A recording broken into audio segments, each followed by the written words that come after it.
हजरत उमर फारूक जब खलीफा बनाए गए तो आपको मालूम होगा, और ये वाक़या शायद आपने आज तक किसी और मौलवी से ना सुना हो, हजरत उमर फारूक जब खलीफा बनाए गए तो उनके ज़माने में एक ऊँट जो बैतुल माल में था, मुसलमानों की अमानत थी, किसी तरीके से रस्सी तोड़ने में कामयाब हो गया और भाग गया। खबर दी गई हजरत उमर को, वो सोए हुए थे दोपहर में, खबर दी गई एक ऊंट भाग गया। ओफो, यहां विजय माल्या भाग जाता है, ललित मोदी भाग जाता है, चौकीदार के नाक के नीचे से भाग जाता है। हजरत उमर फारूक को खबर दी गई एक ऊंट बैतुल माल से गायब हो गया है, भाग गया है। हजरत उमर को पता चला कि एक ऊंट, या अल्लाह, मैं कयामत के दिन अल्लाह को क्या जवाब दूंगा, मैं अमीरुल मोमिनीन हूं। उठे और चप्पल भी नहीं पहनी उन्होंने, नंगे पैर भागे। अरब का रेगिस्तानी इलाका, ऊंट तलाश कर रहे हैं, पैरों में चप्पल नहीं है, जमीन गर्म है। हजरत उस्मान गनी अपने घर की छत पर खड़े हैं, देखते हैं कि दूर से एक आदमी नंगे पैर भागता चला जा रहा है।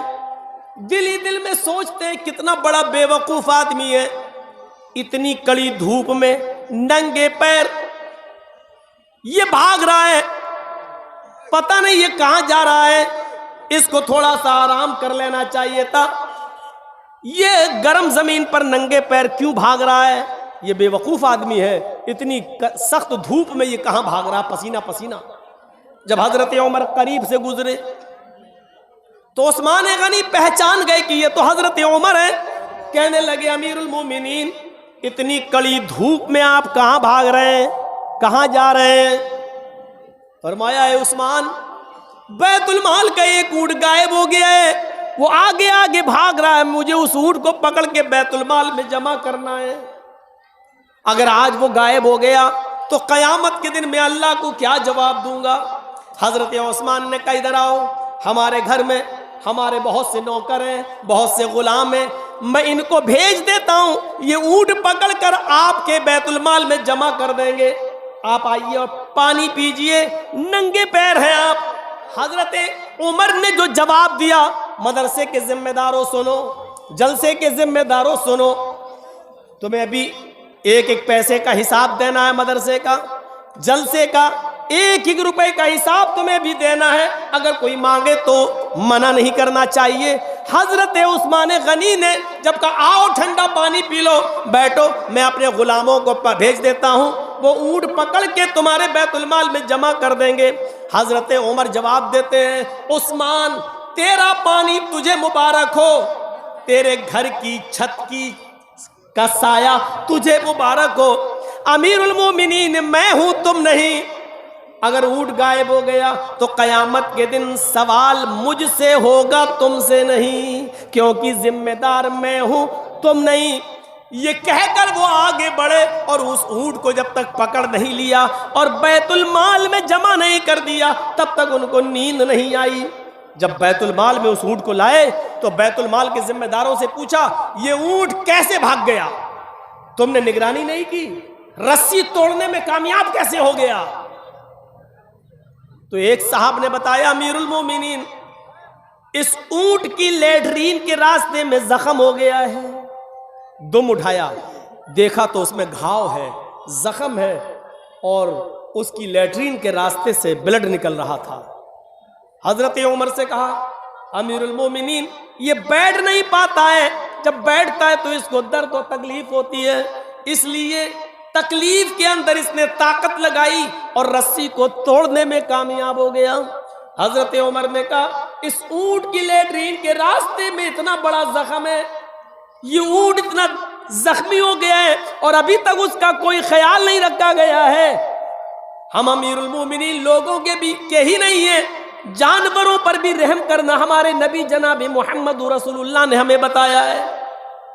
फिर उन्होंने हकीमों से पूछा कि कौन सी जड़ी बूटी जंगल से लाई जाए और उसको पीस कर लगाया जाए।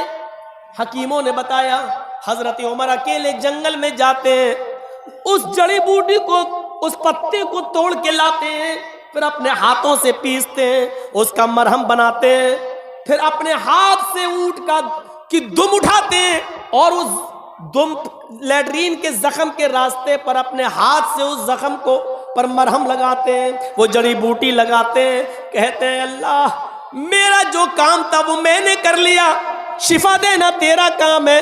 अय अल्लाह मैं अपनी जिम्मेदारी से आजाद हो गया, अय अल्लाह अब इसको शिफा देना ना देना ये तेरा काम है, जानवरों पर रहम करना ये मेरी जिम्मेदारी है, मैंने अपनी जिम्मेदारी निभा ली है, जो हो सकता वो मैंने किया है, अय अल्लाह इस ऊंट को जल्दी से शिफा दे दे। इस वाक़े से पता चलता है कि जिम्मेदारी क्या चीज होती है।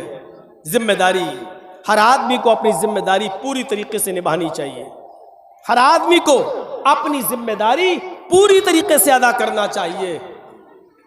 वक्त की पाबंदी बहुत जरूरी है। शुक्र अदा करो अल्लाह ताला का कि उसने हमें और आपको इस्लाम दिया है। लोग तड़प रहे हैं आज इस्लाम के लिए, वो इस्लाम जो आपका ही नहीं है। शरा लकुम मिनद्दीनि मा वस्सा बिही नूहन वल्लज़ी औहयना इलैक व मा वस्सैना बिही इब्राहीम व मूसा व ईसा अन अक़ीमुद्दीन। ऐ मोहम्मद सल्लल्लाहु अलैहि वसल्लम मैंने आपको वही दीन देकर भेजा है, मैंने आपको वही दीन देकर भेजा है जो दीन आपसे पहले नूह अलैहिस्सलातु वस्सलाम को देकर भेजा था, और नूह के बाद इब्राहीम और मूसा और ईसा भी जो दीन लेकर गए वही दीन मैंने आपको भी देकर भेजा है। ये गलत अफवाह है कि इस्लाम मुसलमानों का धर्म है। ये योगी मोदी आज जो चुनाव के मौके पर हिंदू मुस्लिम कर रहे हैं ना, और देख लीजिए कासगंज यूपी में पुलिस कस्टडी के अंदर एक मुसलमान को मार दिया गया, सिर्फ माहौल बनाने के लिए। यूपी जो चुनाव आ रहा है वो बनाने के लिए। ये हिंदू मुस्लिम अगर ये अपनी किताबें पढ़ लें, योगी जी बड़े भक्त बनते हैं राम के और राम मंदिर बनवा रहे हैं अयोध्या में, अगर अपनी किताबें पढ़ लें, अपनी किताबें, तो यकीन मानिए इस्लाम से मोहब्बत करने लगेंगे, क्योंकि इस्लाम ये मुसलमानों का धर्म है ही नहीं, सिर्फ ये उनका भी धर्म है। इसी दीन और इसी धर्म को रामचंद्र जी ने भी पेश किया है, कृष्ण जी ने भी पेश किया है। ये सिर्फ मुसलमानों का नहीं है। हमने कब कहा है कि मोहम्मद सल्लल्लाहु अलैहि वसल्लम जो इस्लाम लाए वही नहीं? अल्लाह ताला खुद कह रहा है मोहम्मद सल्लल्लाहु अलैहि वसल्लम आपको मैंने कोई नया धर्म नया दीन नहीं दिया है, आपसे पहले भी जो नूह अलैहिस्सलाम आए थे उनको भी यही दीन दिया था, और नूह के बाद जो इब्राहिम मूसा और ईसा मोसेस और जीसस जो आए उनको भी हमने यही दीन देकर भेजा। उन लोगों ने जब दीन में गड़बड़ी पैदा की तो उसकी इस्लाह के लिए वही दीन हमने असली शक्ल में आपको देकर भेजा है। क़ुल या अहलल किताबि तालौ इला कलिमतिन सवाइम बैनना व बैनकुम अल्ला नअबुदा इल्लल्लाह।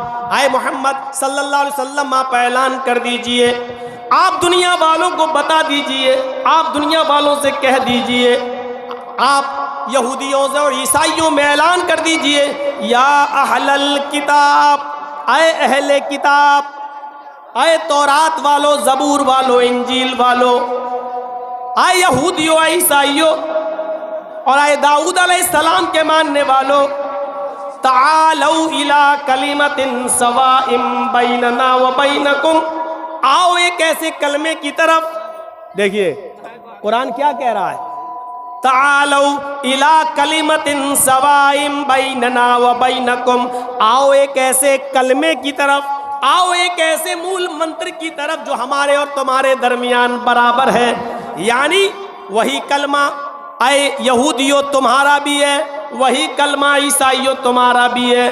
और देख लो मूसा अलैहिस्सलाम जब रसूल बनकर दुनिया में आए तो उनका कलमा था ला इलाहा इल्लल्लाह, मूसा रसूलुल्लाह। नूह अलैहिस्सलाम को जब पहले रिसालत मिली तो उनका भी कलमा था ला इलाहा इल्लल्लाह, नूह रसूलुल्लाह। ईसा अलैहिस्सलाम आए तो उनका कलमा था ला इलाहा इल्लल्लाह, ईसा रसूलुल्लाह। देख रहे हैं आप, नूह आए तो कलमा नहीं बदला गया, सिर्फ दूसरा जुमला बदला जा रहा, बस ला इलाहा इल्लल्लाह तीनों का एक ही रहा।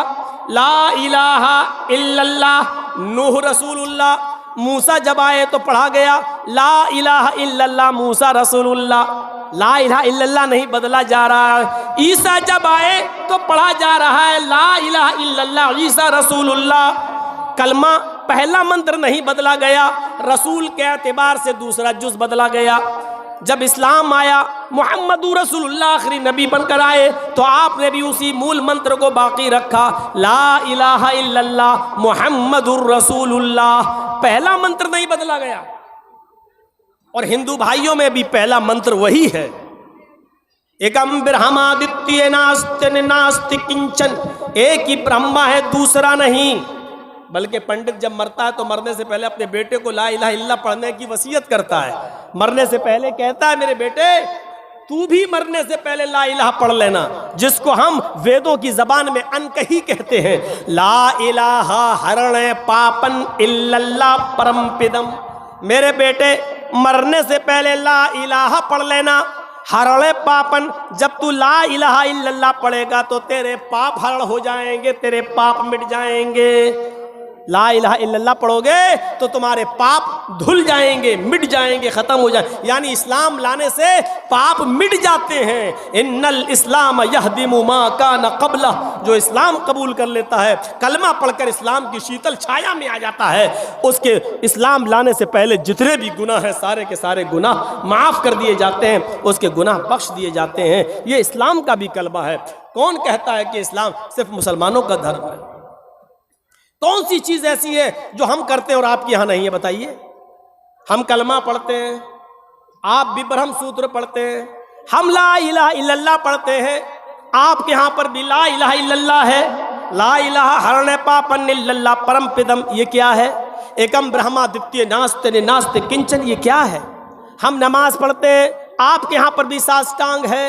8 अंगों को जमीन पर रखो, 8 अंगों को जमीन पर रखो, यानी नाक और माथा 2, 2 हाथ 4, दोनों घुटने 6 और दोनों पैर 8, यानी सजदा करो।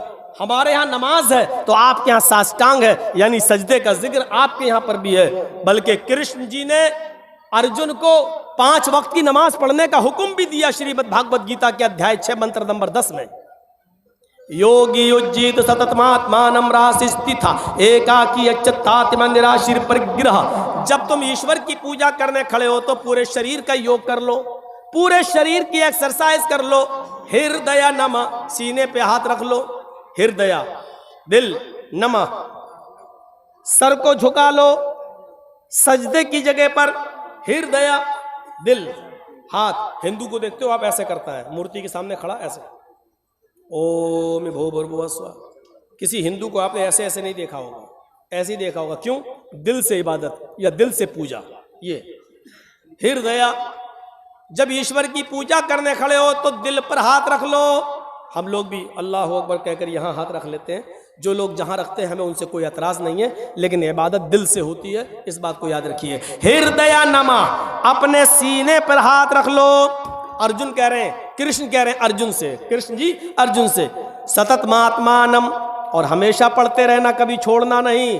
राशि स्थित, एक दिन छोड़ दोगे धर्म से हट जाओगे। अल्लाह के नबी ने क्या कहा? मन तरक सलात मुतअम्मिदन फकत कफर, जिसने कसदन जानबूझकर एक वक्त की नमाज छोड़ी उसने कुफ्र किया। एकाकी अच्युतात्मा निराशीर परिग्रह, एक अल्लाह के सामने खड़े हो जाओ। यच्युतात्मा, अपनी आत्मा को वहीं लगा दो, इधर उधर मत देखो। ऐसे नहीं। हम लोग क्या करते हैं? अब तो बहुत से लोग ऐसे करने लगे। अब कहीं इमाम साहब ने अगर कहीं लंबी सूरत पढ़ दी, अलिफ लाम मीम ज़ालिकल के, तो चौंक जाएगा, है ये तो बहुत लंबी सूरत है, फिर ऐसे घड़ी देखेगा। आजकल ये हो रहा है। कभी कभी तो ऐसे भी देख ले, ऐसे भी हो जाती है। जबकि कृष्ण जी अर्जुन से कह रहे हैं यच्युतात्मा, आत्मा वहीं लगी रहे, दिल इधर उधर नहीं होना चाहिए, एकाकी एक जगह। निराशीर परिग्रह, सारे देवी देवताओं से निराश हो जाना, ऊपर वाले से निराश मत होना।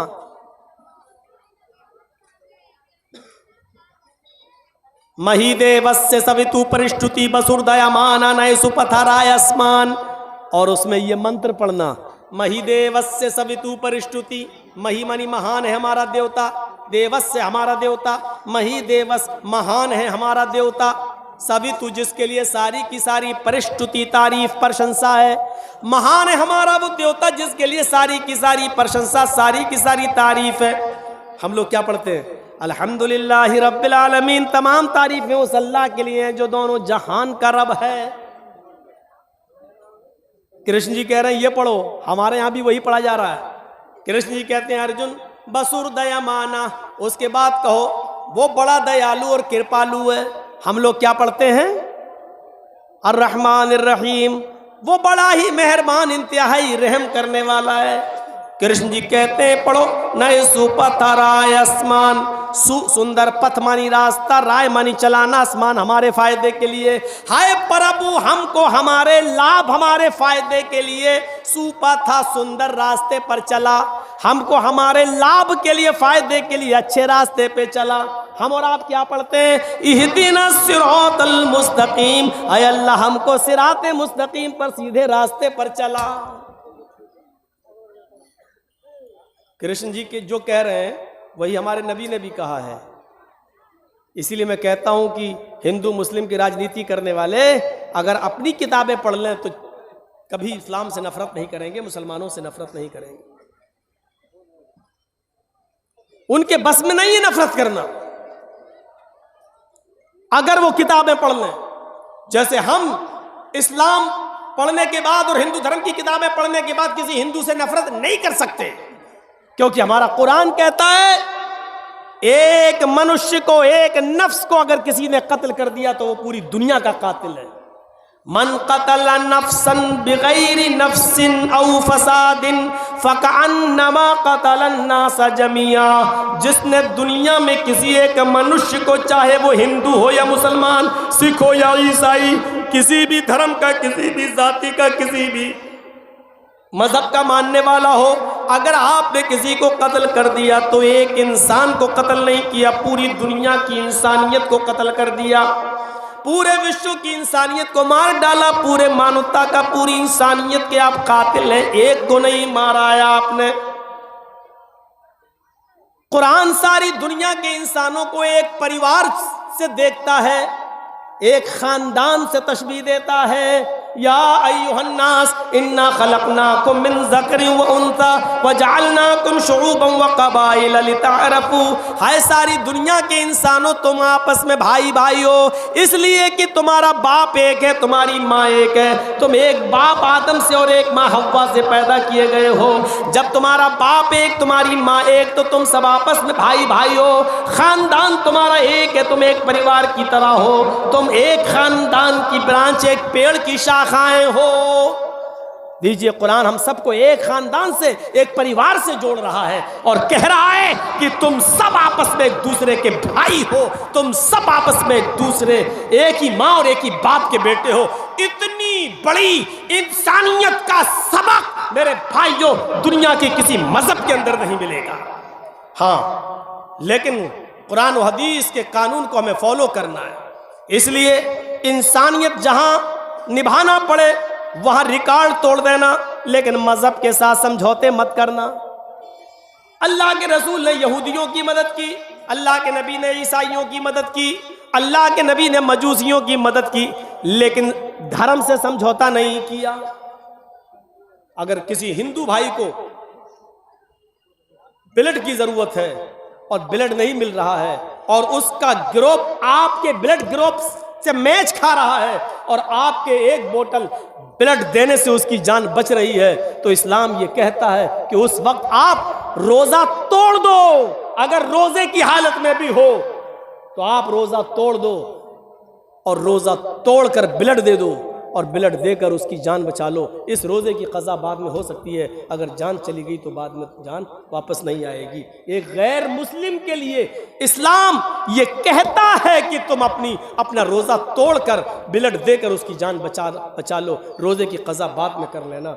इंसानियत निभाई तो इतनी, लेकिन ये भी नहीं कहा कि तुम उनके मंदिरों में जाकर सजदा कर लो। अल्लाह के नबी ने कहा, कुरान की आयत नाजिल हुई जब काफिरों ने कहा कि 6 महीने आप हमारे माबूद की इबादत कर लें, हमारे खुदा, और 6 महीने हम आपके माबूद की, आपके रब की इबादत कर लेते हैं, तो अल्लाह के नबी ने साफ कह दिया, लकुम दीनुकुम वलिय दीन, ये नहीं होगा। इंसानियत हम निभाएंगे लेकिन दीन के साथ समझौता नहीं करेंगे। तुम्हारे लिए तुम्हारा दीन और हमारे लिए हमारा दीन, ये समझौता नहीं कर सकते।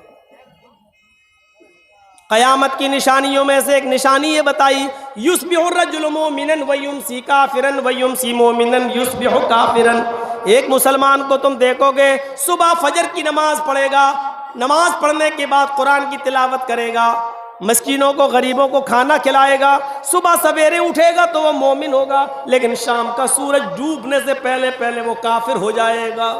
यह क़यामत की निशानी बताई। एक ज़माना ऐसा आ जाएगा कि मुसलमान सुबह हालत ईमान में उठेगा लेकिन सूरज डूबने से पहले पहले वो काफिर हो जाएगा। आज ये चुनाव का दौर है और देख लीजिए आज चुनाव के इस दौर में ऐसा हो रहा है या नहीं हो रहा है। एक बेचारा मुस्लिम कैंडिडेट सुबह उठता है, फजर की नमाज पढ़ने जाता है, कुरान की तिलावत भी करता है, गरीबों की मदद भी करता है, ज़ुहर भी पढ़ता है, लेकिन उसको मालूम है कि हमें हिंदू लोगों का भी वोट लेना है, हिंदू भाइयों का भी वोट चाहिए। हिंदुओं को खुश करने के लिए वो उनके मंदिर में चला जाता है, वहाँ जाकर टीका भी लगा लेता है और मूर्ति पे जाके वो हार भी चढ़ा देता है, इसलिए कि ऐसा करने से हमें हिंदू भाइयों का वोट मिल जाएगा। मेरे भाइयों, सुबह वो हालत ईमान में उठा लेकिन शाम होने से पहले पहले उसने कुफ्र कर लिया है। फरमाया अल्लाह के नबी ने, ये क़यामत की निशानी होगी, एक मुसलमान हालत ईमान में उठेगा लेकिन शाम होने से पहले पहले वो काफिर हो जाएगा। यबीउ दीनहु बिइरज़िम मिनद दुनिया, दुनिया के चंद सिक्कों को हासिल करने के लिए वो अपना दीन बेच देगा। दुनिया के चंद टुकड़ों को पाने के लिए वो अपना दीन का सौदा कर देगा। दुनिया के चंद सिक्कों के लिए वो अपने दीन की सौदेबाजी करेगा। अपने मुआशरे और समाज पर ऐसे मुस्लिम कैंडिडेटों पर नजर रखो जो गैर मुस्लिमों का वोट पाने के लिए टीका भी लगा रहे हैं और मूर्तियों पर हार भी चढ़ा रहे हैं। और दलील क्या देते हैं, अरे हिंदू भाई भी तो कैंडिडेट है, वो भी तो रोजा रख लेता है या इफ्तार पार्टी में आ जाता है, वो भी तो टोपी लगा लेता है, हमें क्या मतलब है, हमें उससे क्या मतलब है वो क्या कर रहा है। लेकिन आपकी शरीयत आपको इजाजत नहीं देती है कि आप मंदिर में जाकर टीका लगाएं। टीका लगाना ये मुशाबिहत है गैर मुस्लिम से, और मन तशब्बह बिक़ौमिन फहुव मिन्हुम, जो जिस कौम की मुशाबिहत करेगा क़यामत के दिन उसी के साथ उठाया जाएगा। मूर्तियों पर फूल और हार और मालाएं नहीं चढ़ाई जा सकती। अगर आपने मंदिर में किसी मूर्ति पर फूल और मालाएं चढ़ा दी तो माफ कीजिएगा बहुत से लोग दलील दे देंगे, जब आपका नेता मूर्तियों पर फूल और हार माला चढ़ा देता है तो हमने कब्रों पे अगर फूल चढ़ा दिए तो कौन सा जुर्म किया है, हमने यहाँ चादर चढ़ा दी तो कौन सा जुर्म किया है। मेरे भाइयों, किसी भी पत्थर पर फूल और माला नहीं चढ़ाया जा सकता है, उसके सामने हाथ जोड़ के खड़ा नहीं होया जा सकता है। अगर शरीयत ने किसी पत्थर को चूमने की इजाजत दी है तो वो सिर्फ हजरे अस्वद है जो खाने काबा में लगा हुआ है, सिर्फ उस पत्थर को चूमने की इजाजत दी है। अगर आसानी के साथ वहां जा सकते हो और उसको छू सकते हो तो छू लो, और चूम सकते हो तो उसको बोसा दे दो। लेकिन अगर ये आसान ना हो, भीड़ बहुत ज्यादा हो, तो हाथ का इशारा कर लो, बस इतना काफी है और आपको सवाब मिल जाएगा। दिल में नियत करो, अगर भीड़ ना होती तो मैं जरूर चूमता, लेकिन मैं नहीं चूम पाऊंगा क्योंकि भीड़ बहुत ज्यादा है। दाहिना हाथ उठाकर इशारा कर दीजिए और अपना चक्कर लगाना शुरू कर दीजिए। उस पत्थर को ही चूमा जा सकता है और उसका बोसा लिया जा सकता है, उसके अलावा किसी पत्थर को नहीं चूमा जा सकता। लेकिन हजरत उमर फारूक का जब जमाना आया तो उमर फारूक को डर लगने लगा, इस पत्थर को लोग चूमते हैं, ऐसा ना हो कि इस पत्थर को आगे चलकर लोग इसको खुदा बना ले, माबूद बना ले, कहीं इस पत्थर से रोजी रोटी ना मांगने लगे, इस पत्थर से कहीं औलाद ना मांगने लगे, इस पत्थर को बाबरकत पत्थर समझकर बरकत के हुसूल के लिए बैठने न लगे। तो हजरत उमर फारूक ने तवाफ करने से पहले उस पत्थर पे हाथ रख के कहा था, आए पत्थर, अन्नका हजरुन ला तनफउ वला तजुर, आए पत्थर तू सिर्फ एक पत्थर है, आए हजरे अस्वद, तू सिर्फ एक पत्थर है, तू किसी को नफा नहीं पहुंचा सकता, तू किसी को नुकसान नहीं पहुंचा सकता। तेरे अंदर नफा देने की और नुकसान पहुंचाने की ताकत नहीं है। मैं तो सिर्फ तुझे इसलिए चूमता हूं क्योंकि मुहम्मदुर रसूलुल्लाह को मैंने चूमते हुए देखा है। अगर मेरे नबी ने तुझे न चूमा होता तो मैं भी तुझे नहीं चूमता। बस आए पत्थर सुन, तेरे अंदर किसी को कुछ देने की और किसी से कुछ छीनने की ताकत नहीं है। तू माबूद नहीं है, तू खुदा नहीं है, तू रब नहीं है। सवाल यह है कि फिर मैं तुझे चूम क्यों रहा हूं? मैं सिर्फ इसलिए चूम रहा हूं क्योंकि मेरे नबी ने तुझे चूमा, इसलिए हम तुझे चूम रहे हैं। तो मेरे प्यारे साथियों, ये कहकर लोगों को बता दिया कि पत्थर पत्थर है, ये रब नहीं है, ये माबूद नहीं है, यहाँ चादर नहीं चढ़ाई जाएगी, यहाँ हाथ जोड़कर खड़ा नहीं हुआ जाएगा, इस पत्थर से किसी किस्म की बरकत की उम्मीद मत रखना। बस एक सुन्नत है उसको चूमना, एक छूना और बोसा लेना सुन्नत है। मेरे प्यारे साथियों, ये इस्लाम की शीतल छाया और इस्लाम की साफ और शफाफ तालीम है। इसे हमें और आपको गौर करना चाहिए और लेना चाहिए और सीखना चाहिए। ये मजहब सबका है। आओ, अगर नमाज है तो आपके यहाँ पर भी है, कलमा है तो आपके यहाँ पर भी है, अगर ज़कात देने का हुक्म दिया है इस्लाम ने तो आपके यहाँ पर भी दान व खैरात का है। सबूत व दानम दीक्षिता, हाय अर्जुन, ज़्यादा से ज़्यादा गरीबों मिस्कीनों में दान दिया करो, दान देने से पाप मिटते हैं। अगर हमारे यहाँ रोज़ा है तो आपके यहाँ पर भी व्रत है। हाँ, एक फ़र्क ज़रूर मिलता है, हमारे यहाँ मरने के बाद इंसान दोबारा कुत्ता बिल्ली चूहा नहीं बनता है और आपके यहाँ मरने के बाद आवागमन है। अच्छे कर्म किए होंगे तो फिर से मनुष्य बनाकर पैदा किया जाएगा, लेकिन बुरे कर्म किए होंगे तो अपने अपने कर्मों के मुताबिक इंसान को सजा मिलेगी। मनुस्मृति पढ़िए, एक एक गुनाह की सजा लिखी हुई है। 2-3 सजाएं मुझे याद है। रिश्वत खाओगे तो कुत्ते का जन्म होगा, जुआ खेलोगे तो भैंस का जन्म होगा, किसी लड़की पर गलत नजर डालोगे तो तुम्हें अगला जन्म लड़की का होगा, चोरी करोगे तो अगले जन्म में बिल्ली बनाए जाओगे। ये हमें याद है मनुस्मृति के, वरना उसमें बहुत कुछ लिखा हुआ। ये करोगे तो आलू बनोगे, ये करोगे तो गोभी बनोगे, ये करोगे तो बैगन बनोगे, ये करोगे तो फूल गोभी बनोगे, ये करोगे तो यहां तक कि हरा धनिया, हरा मिर्चा, ये करोगे तो ये बनोगे। पूरी एक लिस्ट है, दाल चावल तक की लिस्ट है। ये करोगे तो दाल बनोगे, ये करोगे तो चावल बनोगे, ये करोगे तो मतलब सबकी एक लिस्ट है। यानी ये सारी सब्जियां जो आप देख रहे हो ये पाप के नतीजे में मिल रही हैं हमें और आपको। ये सब पहले इंसान थी, इन्होंने वो जुर्म किए थे तब दाल बनाए गए। हम जो खा रहे हैं वो इंसानों को खा रहे हैं। पूरी एक लिस्ट है। एक बार मैं पढ़ रहा था मनुस्मृति, तो उसमें देखा तो मैं सोचने लगा, या अल्लाह, इसमें लिखा है कि जुआ खेलोगे तो भैंस का जन्म होगा। तो दुनिया में जितनी भैंसें हैं इसका मतलब ये पहले सब इंसान रही होंगी। इन्होंने जुआ खेला होगा तो इनको भैंस का जन्म हुआ है। इसका मतलब यह है कि दुनिया में अगर कोई आदमी जुआ ना खेले तो भैंस का जन्म ही नहीं होगा, और जब भैंस नहीं होगी तो दूध भी नहीं मिलेगा, और दूध नहीं होगा तो दही, मट्ठा, घी, छाछ, पनीर, दूध से बनने वाली सारी नेमतें हमें कुछ नहीं मिलेंगी। यानी ये सारी नेमतें खाना है, तो इसका मतलब यह है कि जुआ खेलो। एक पंडित से मैंने कहा, लोकल पंडित से, कहने लगा चुप रहो मौलाना साहब, हम इतने बड़े पंडित नहीं, हमारे किसी बड़े पंडित से पूछो, हम लोग तो बस ऐसी दान कन्या कर लेते हैं, कुछ हमें गुरु दक्षिणा मिल जाती है, हम क्या जाने ये सब। लोकल पंडित था, नहीं बता पाया। क्लियर लिखा है जुआ खेलोगे तो भैंस का जन्म होगा। अब बताइए तो आप, ये सारी नियामतें हमें जुआ खेलने के नतीजे में मिल रही हैं। इससे भी बड़ी बात, चोरी करोगे तो बिल्ली का जन्म होगा। अरे हमने दुनिया में चोरी की, पुलिस ने हमें पकड़ा, जेल में डाल दिया। पुलिस की जेल फिर भी अच्छी है, जब तक हम जेल में हैं दूसरे की चोरी तो नहीं कर रहे हैं, कम से कम इलाका सुरक्षित तो है। लेकिन अल्लाह अगर चोर को बिल्ली बना दे तो मोहल्ला सुरक्षित कहाँ है?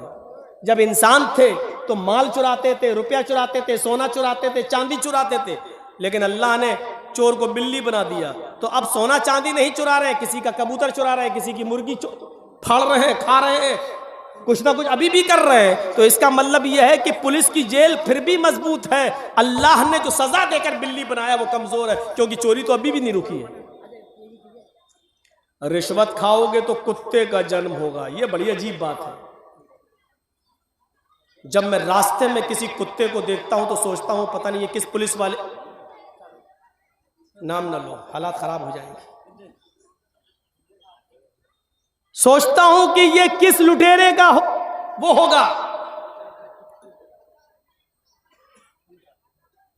ये जो कुत्ते हैं ये लोकल कुत्ते हैं, ये 100-200 रुपए लेकर तिरक छोड़ने वाले, कम हल्की फुल्की रिश्वत। और एक कुत्ता वो होता है जो 20-22 साल की खूबसूरत लड़की, लवली, स्वीटी, प्रीति, ट्विंकल, कॉलेज में पढ़ने वाली लड़कियां, 40-50 हजार का कुत्ता नहला धुला कर और मुंह से मुंह लगा करके तो गाड़ी में बिठाती हैं और लेके एसी गाड़ियों में चलती हैं। मैं सोचता हूं ये किसी बड़े वीआईपी लीडर, किसी नेता का जन्म हुआ होगा। कभी कभी हम सोचते हैं यूपी और दिल्ली चलाने वाले लोगों को ये जुल्म बेचारे कर रहे कर लें, लेकिन मरने के बाद इनको क्या बनाया जाएगा? ऐसा न हो कि ऐसा बकरा बन जाएं जो हम ही लोगों के किसी हिस्से में आ जाए। कहीं देसी मुर्गा बन गए तो पता नहीं किस मौलवी के पेट में जाएंगे। मौलवियों का सबसे बेहतरीन गिज़ा देसी मुर्गा ही होता है। बाकायदा मांगते हैं जलसे में, देसी मुर्गा है तो आएंगे। मैं उस मौलवी को जानता हूं जिसने तकरीर की डेट देने से पहले कहा था कि हमें मंगोर मछली, देसी मुर्गा, फ्राई चाहिए। नाम नहीं लूंगा वरना आप लोग हंसेंगे। मैं सोचता हूं कि ये लोग दुनिया में बेचारे कर रहे करें, लेकिन आखिर इनको इनके धर्म के मुताबिक कौन सा जन्म होगा, क्या होगा? अगर हमें पता चल जाए कि ये वही आदमी है जिसका जन्म ये हुआ तो हम तो उसको काटे ही नहीं, उसको रखे रहें, खिलाएं और पिलाएं और रोजाना उससे बात करें। साहब अब पता चला तुम्हें, तिल तिल तड़पाएं। लिखा है कि चोरी करोगे तो, रिश्वत खाओगे तो कुत्ते का जन्म होगा। और आखिर में एक सजा और जो हमें मालूम है, लड़की को देखोगे तो अगला जन्म लड़की का होगा। दुनिया में जितनी लड़कियां जलसे में आई हैं ना, जलसे में ना दिखे लेकिन बाहर बाजार लगा हुआ वहां देख लो। अभी हम आ रहे थे, जो लेके आए मंजर पता चल जाता है। ऐसा लग रहा था जैसे एक कुतिया के पीछे 10-10 कुत्ते लगे हों। हमने कह दिया जो कहना था, बुलाओ या ना बुलाओ, हम बहुत आजाद ख्याल के आदमी हैं। और देखा जब हम यहाँ बैठे स्टेज पर तो मौलाना साहब को अपनी तकरीर 10-5 मिनट के लिए रोकना पड़ी, लोग भरने लगे। अभी तक मौलाना हमसे पहले जो बोल रहे थे शायद लैला मजनू की कहानी सुना रहे थे, वो कुरान हदीस नहीं थी। कुरान हदीस तो मौलाना जर्जीस सुनाने आए हैं। जर्जीस साहब आए, मजमा भर गया। नहीं थे तब तक कहां थे सब मालूम है। कुतियां घूम रही थी, कुत्ते पीछा कर रहे थे। जाओ कह दिया हमने, तुम्हें जो बुरा लगता है लगता रहे, मेरे बाप का कुछ नहीं जाना। मुझे तो बाल ठाकुरे के खिलाफ भी बोला तो मेरे बाप का कुछ नहीं गया। और क्या जाएगा, कोई आसमान से टपकता हुआ कोई फरिश्ता थोड़ी था बाल ठाकुरे। उसने हमारे नबी को गाली दी थी, उसने कहा था मोहम्मद अय्याश था, मक्कार था, 11 औरतें रखता था। तो हमने कह दिया था जवाब में, 11 बीवी रखने वाला अगर मक्कार और अय्याश था तो कृष्ण जी 16,108 रखे थे, वो क्या थे? उसने फिर तकरीर में कहा था, अगर मैं प्रधानमंत्री बन गया तो हरा रंग बंद कर दूंगा। हरा रंग मुसलमानों का रंग है, इस्लामी रंग है, मैं हरा रंग बंद कर दूंगा, हर जगह लाल रंग के झंडे को, केसरिया रंग के झंडे को लागू कर दूंगा। मैंने उसके जवाब में कहा था, ठाकुरे जी लाल रंग से इतना प्यार, हरे रंग से इतनी नफरत, ये नफरत करना छोड़ दो, क्योंकि हरे रंग की सब्जियां खा खा कर तुम जिंदा हो, लाल रंग की चीज तुम्हें नसीब नहीं होती है। सिर्फ टमाटर खाते हो बस, और गाजर और चुकंदर, कितना खाओगे? लाल रंग की चीज वो है जो हमारे बिहार और बंगाल में खाई जाती है। हमने कहा वो खाना शुरू, मैं तो नाम लिया था, यहां नाम नहीं लूंगा, मुझे डर लगता है यहां नाम ले लूं तो कहीं यूपी के होने वाले चुनाव में मीडिया वाले उसी चीज को उछालें और बीजेपी को फायदा ना पहुंचाएं। वैसे बीजेपी को हम मुसलमानों में बहुत से लोग मिल गए हैं फायदा पहुंचाने के लिए, संतुष्टि के साथ वो बैठी हुई है कि हम तो जीत रहे हैं, हम तो निकल रहे हैं, क्योंकि हमारा काम तो मुसलमान ही लोग कर रहे हैं। मैंने इशारे में बहुत कुछ कह दिया है, बहुत ही मुआज़रत के साथ अगर किसी को बुरा लगा हो तो लगता रहे। मैं माफ़ी नहीं मांगता हूँ, जुर्म ही नहीं किया तो माफ़ी क्यों मांगू? मैंने कोई गलती नहीं की बोलकर, इसलिए माफ़ी मांगने का सवाल ही पैदा नहीं होता है। तुझे बुरा लगा है तो ये तेरी विचारधारा है, अपने विचारधारा को आगे बढ़ा और सोच और समझ, ये सोचते और समझने की चीज़ है। इत्मीनान के साथ बैठी हुई है बीजेपी कि हमारा काम तो हो रहा है। आपको एक राज की बात बताऊं, मेरे पास यूपी की कुर्सी संभालने वाला, उसका भेजा हुआ एक आदमी लखनऊ में मेरे पास आया और मुझसे कहता है, मौलाना साहब आप या तो बीजेपी का प्रचार करिए और ब्लैंक चेक ले लीजिए, जो चाहिए वो ले लो, खुलकर आइए बीजेपी में, हम स्वागत करेंगे पूरे उत्तर प्रदेश का, हम आपको अल्पसंख्यक का अध्यक्ष बना देंगे। मैंने कहा नहीं साहब, बीजेपी में हम नहीं जा सकते हैं, बीजेपी में हम जाएंगे तो हमारी कब्र खुद जाएगी। तो कहने लगा, तो फिर तुम्हारे एक मुसलमान भाई भी हैं, नाम समझ गए ना, मैं नहीं लूंगा, आपके एक मुसलमान भाई भी हैं, वो लड़ रहे हैं, वो हम लोगों के बड़े विरोध में रहते हैं, फिर आप उस पार्टी का प्रचार कीजिए। मैंने कहा आपको क्यों इंटरेस्ट है उसमें? कहा कि उनके प्रचार से हमें फायदा हो जाएगा। हमने कहा नहीं, अगर मैं अखिलेश का साथ दे दूं तो? बोले अखिलेश का साथ दोगे या मायावती का या कांग्रेस का, तो जो हाल मौलाना कलीमुद्दीन का किया वही हाल तुम्हारा भी कर देंगे, जेल में ठूस दिए जाओगे। इतना याद रखना, मैं वार्निंग देने आया हूं, धमकी देने आया हूं आपको, या तो हमारा साथ दीजिए और हमारा देने से मुसलमानों में आपकी छवि खराब हो रही है तो उस पार्टी पे चले जाइए और हमारे योगी जी को जितनी गाली दे सकते हो दीजिए, क्योंकि हमें फायदा हो रहा। अगर अखिलेश या मायावती के साथ गए तो जेल में चला देंगे। हमने कहा जुर्म क्या किया मैंने? क्या कहता, जुर्म करता कौन है? जुर्म करता कौन है? आपको कोर्ट में साबित करना है कि हमने जुर्म नहीं किया, यह साबित करने के लिए आपको 10 साल लग जाएंगे। यह धमकी आई है मेरे पास, या तो इसका साथ दो, इसका नहीं दे रहे हो तो उसका साथ दो। खुली किताब है यार, क्यों मुझसे कहलवाते हो?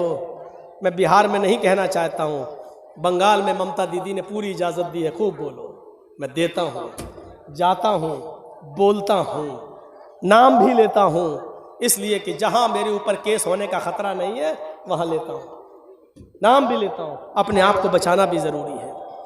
समझो, पहचानो, गौर करो, ये देखो, इस वक्त कोई तुम्हारा नहीं है, ये सच है, कोई तुम्हारा नहीं, ये सच है। लेकिन ये भी सोच लो कि इस वक्त हमें अपने आप को बड़े नुकसान से बचाना है तो छोटा नुकसान आपको करना पड़ेगा। आप ये सोचो कि छोटा नुकसान ना हो, नहीं, आपके पैर में कैंसर है, डॉक्टर ने कह दिया पैर काटना पड़ेगा, नहीं तो आपकी जान जा रही है। इसलिए बड़ा नुकसान यह है कि मेरी जान चली जाए, बच्चे बेचारे यतीम हो जाएंगे, और छोटा नुकसान यह है कि हमारा पैर कट जाए लेकिन बच्चे तो हमारे सामने रहेंगे। तो बड़े नुकसान से बचने के लिए छोटा नुकसान कर दो, यानी अपना पैर कटा के अपनी जान बचा लो। यही अक्लमंदी है, यही अक्लमंदी है। ये देख लो इस वक्त कि हमारा बड़ा नुकसान किसमें और छोटा नुकसान किसमें है, ये देखना पड़ेगा तुम्हें। हमारी बीवी को बच्चा हो रहा है, डॉक्टर ने कह दिया कि आपकी बीवी या आपके बच्चे में से मैं किसी एक को बचा सकता हूं। जर्जीस को बच्चा भी प्यारा है, जर्जीस को बीवी भी प्यारी है, लेकिन दोनों में से एक बचेगा। कलेजे पे हाथ रखकर कह दिया बीवी को बचा लो, बीवी रहेगी तो बच्चे तो बाद में और भी आ जाएंगे, अगर बच्चा जा रहा है तो जाने दो। अक्लमंदी यही है, वरना दोनों मारे जा रहे हैं। तो मेरे प्यारे साथियों, बड़े नुकसान से अपने आप को बचाने के लिए छोटा नुकसान करना पड़े तो कर दो। इस्लाम के उसूलों पर आ जाओ, इस्लाम के ज़ाब्तों को पकड़ो। चंदे का ऐलान हो रहा, दो, यही चीजें कामयाबी की दलील है। मैं ऐलान नहीं करूंगा, मैं बैठूंगा नहीं, मैं आपसे रुपया लेने के लिए यहां पर बैठकर इंतजार नहीं करूंगा। याद रखो, एक मिसाल देके जा रहा हूं, बिहार वालों खुशनसीब हो, बंगाल वालों खुशनसीब हो कि तुम्हारे यहां मदरसों पे कोई पाबंदी नहीं है। सरकारी स्कूलों में तुम पढ़ा रहे हो, मदरसे खुले हैं, बंगाल में खुली इजाजत है। हम यूपी वालों से पूछो, हमारे मदरसे बंद किए जा रहे हैं, मदरसों पे छापे मारे जा रहे हैं, मदरसे के उस्तादों पर नजरें रखी जा रही हैं, सीसीटीवी कैमरे लगाए जा रहे हैं, हमारे यूपी के मदारिस को बंद करने की प्लानिंग हो रही है। याद रखना, अगर ये मदरसे जो आप लोगों के इसी चंदे से चलते हैं, अल्लाह न करे कि यूपी वाला माहौल आपके यहाँ आ जाए, ये मदरसे अगर बंद हो गए तो कोई फिर अली मियां नदवी जैसी शख्सियत पैदा नहीं होगी, फिर कोई एहसान इलाही ज़हीर जैसी शख्सियत पैदा नहीं होगी, कोई इब्ने तैमिया और इब्ने क़य्यिम बनकर नहीं निकलेगा। याद रखना, कोई फिर अबू हनीफा और इमाम शाफ़िई और इमाम मालिक और इमाम अहमद इब्ने हम्बल बनकर नहीं निकलेगा। आप चाहते हैं कि दीन बाकी रहे, आप चाहते हैं कि इस्लाम बाकी रहे, तो इन मदरसों की हिफाजत करो, रुपयों से, पैसों से, दौलत से आप दीजिए और इन मदरसों को जिंदा रखिए। मैंने बहुत कुछ कह दिया है, और एक बात बता दूं, अल्लाह की राह में देने से कम नहीं होता है, अल्लाह की कसम नहीं होता है। मिसाल दे दूं, एक कुतिया कितने बच्चे पैदा करती है?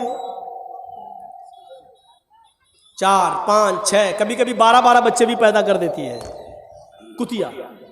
लेकिन आप देख लीजिए, एक कुतिया 5, 6, 10 बच्चे पैदा करती है, लेकिन रास्ते में जाइए, कुत्ते और कुतियों की तादाद आपको बहुत कम दिखेगी। क्यों? बस सड़क पे कोई इस ट्रक से मर गया, कोई उस बस से मर गया, कोई इससे मर गया, बहुत कम। एक कुतिया 10-12 बच्चे देती, लेकिन तादाद कुत्तों की बहुत कम है। और एक बकरी को देख लो, 2 ही बच्चे देती है, बहुत कम है जो 3 दे, 1 या 2 या 1। इस साल भारत के 35 करोड़ मुसलमानों में अगर 1 करोड़ भी कुर्बानी हुई और 1 करोड़ जानवरों को ज़िबा कर दिया जाए, अगली साल कुर्बानी का महीना आता है तो आप देख लीजिए कि 1 करोड़ की तादाद फिर से तैयार हो जाती है। क्यों? एक बकरी सिर्फ 2 या 1 बच्चा देती है, लेकिन और रोजाना कितने ज़िबा किए जा रहे हैं और हम लोग उनका गोश्त खा रहे हैं। जरा तसव्वुर किया आपने, जो जानवर अल्लाह की राह में जितने ज़िबा किए जा रहे हैं, दूसरे साल उससे ज्यादा पैदा हो रहे हैं। सऊदिया में चले जाओ, 50-50 लाख हाजी लोग हज के मैदान में, और हर हाजी वहां अपनी तरफ से एक कुर्बानी तो देता ही देता है। 50 लाख हाजी का मतलब 50 लाख जानवर एक साल कुर्बान हुए, दूसरे साल 50 लाख फिर उसी सऊदिया की सरजमीन पर पहुंच गए। जो चीज़ अल्लाह की राह में जितना कटती है, जितना खर्च होती है, वो बढ़ती है। मेरे भाइयों, आप अल्लाह की राह में जितना दोगे बढ़ेगा, इजाफा होगा, आपके घरों में बरकत होगी। और जितना सैंत के रखोगे, बचाओगे, तो कभी आपके बच्चे की बीमारी में चला जाएगा, कभी किसी को कैंसर हो जाएगा, कभी किसी की किडनी खराब हो जाएगी, अल्लाह ताला कहीं ना कहीं वसूल कर लेगा। इतना याद रखिए, ये सदका और खैरात आने वाली बलाओं को टाल देती है, आने वाली बलाओं को दूर कर देती है। अल्लाह के नबी ने फरमाया, तकदीर में सारी चीज लिखी जा चुकी है, अगर तकदीर में लिखी हुई किसी मुसीबत को अगर तुम दूर करना चाहते हो तो तुम सदका और खैरात करो, क्योंकि सदका और खैरात आने वाली मुसीबतों पर रोक लगा देती है। मेरे भाइयों, दुनिया में यही सदका और खैरात कर जाइए, ताकि अगर हमारी मौत एक्सीडेंट से लिखी है तो सदका हमारे उस एक्सीडेंट को टाल दे। अब आप कहोगे कि तकदीर में तो सब लिखा है, हमारी मौत जब, तो तकदीर में ये भी लिखा होता है कि इस आदमी की मौत एक्सीडेंट से लिखी है, लेकिन 1 महीना पहले ये सदका व खैरात करेगा और हम इसकी मौत को टाल देंगे। ये भी तकदीर में लिखा हुआ है, ये भी तकदीर में लिखा हुआ है। मेरे भाइयों, इस्लाम के अंदर पूरे के पूरे दाखिल हो जाइए। एक मुसलमान दूसरे मुसलमान की इज्जत व आबरू को समझे। चलिए, 2:10 हो चुके हमारी घड़ी में। मेरे भाइयों, मैंने 10 मिनट फिर भी ज़्यादा ले लिया है आपका, फिर भी आपको देखकर थोड़ा सा रहम आ गया है हमें। मैं चाहता हूं कि 10 मिनट और बैठ जाऊं आपके पास और इस बैठ कर मैं इंतज़ार कर लूं। आपने जिस तरीके से चंदा करना चाहिए और होना चाहिए उतना नहीं दिया। मेरी इन मिसालों के बाद, सदका और खैरात की बात कह देने के बाद, सदका और खैरात से माल बढ़ता है ये कह देने के बाद, चलिए मैं 10 मिनट का टाइम आपको और देता हूं और इसके बाद फिर मैं आपसे अपील करता हूं कि अब मेरे कम सुनने ही पर आज इक्तिफा कीजिए। ज़िंदगी रही तो फिर कभी बुलाइएगा और इंशाअल्लाह मैनेजमेंट और टाइम के मुताबिक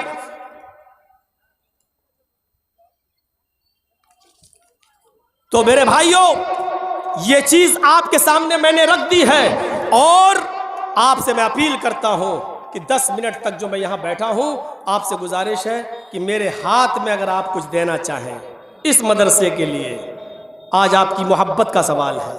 मुझे देखना है कि आपको हमसे कितनी मोहब्बत है। हमने आपको बता दिया है कि मेरी 4 बजे की ट्रेन है, आप कह रहे हैं 3:30 बजे तक मैं बोलूँ।